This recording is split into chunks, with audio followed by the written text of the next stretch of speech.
The month of September is Deaf Awareness Month. To give you some background, I like to start when deaf culture really started.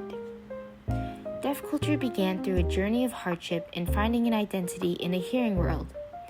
Deaf people grew closer through attending institutions and had a desire to meet together after attending school.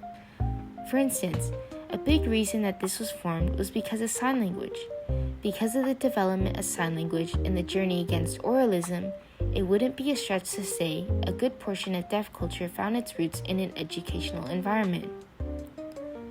Another instance of this was during the Deaf President Now movement, when students in Gallaudet University protested for the next president of the school to be deaf, instead of another hearing person. People coming together to push toward a new future or goal or journey, that's what forms a culture. Maybe part of the reason why deaf people have such a strong culture is due to how when communicating, there's no such thing as being indirect.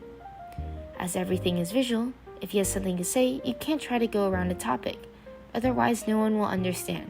Because of constant eye contact and relatability, it's no wonder deaf people form the close connections that they do.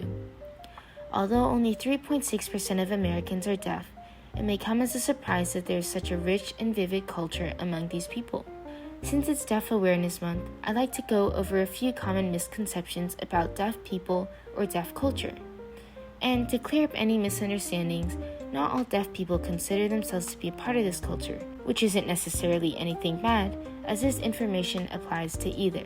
So let's cover some common misconceptions. When you communicate with a deaf person, you should feel awkward and walk away. Try speaking loudly and slowly.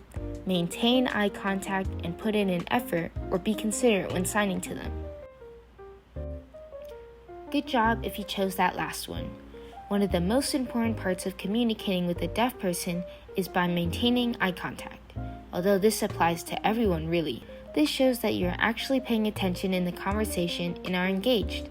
Eye contact also opens you to convey tone or emotion, which is called using a non-manual marker. Oh, here's a silly one. Can deaf people drive? Of course they can drive.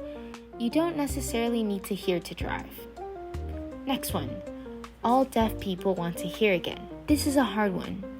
Although from a hearing and medical standpoint, it may seem as if everyone wants to be able to hear, and if you don't, you will have lost something. Many deaf people, especially in deaf culture, do not want to hear again. As stated previously, deaf people have struggled and fought for their place in society, forming their own language and community and having a tight bond. To them, their deafness is a part of their lifestyle as a hearing person's hearing is a part of their own.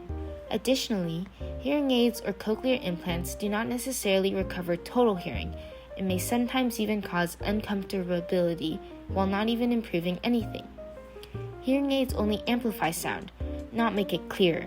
So even if one was to gain back their hearing, they may not be able to understand everything. As it is, communication is what is key between people, whether that be through signing or speaking, watching or hearing. So what can you do? You could try signing with them. If not, you could act out or visually show what you're communicating. And worst comes to worst, draw it or write it out. How can you celebrate Deaf Awareness Month? Well, practical things are such as these: addressing deaf misconceptions with your peers, learning to sign, reaching out to deaf people in your community, or finding deaf socials to attend. It would be a great experience, especially if you're learning ASL.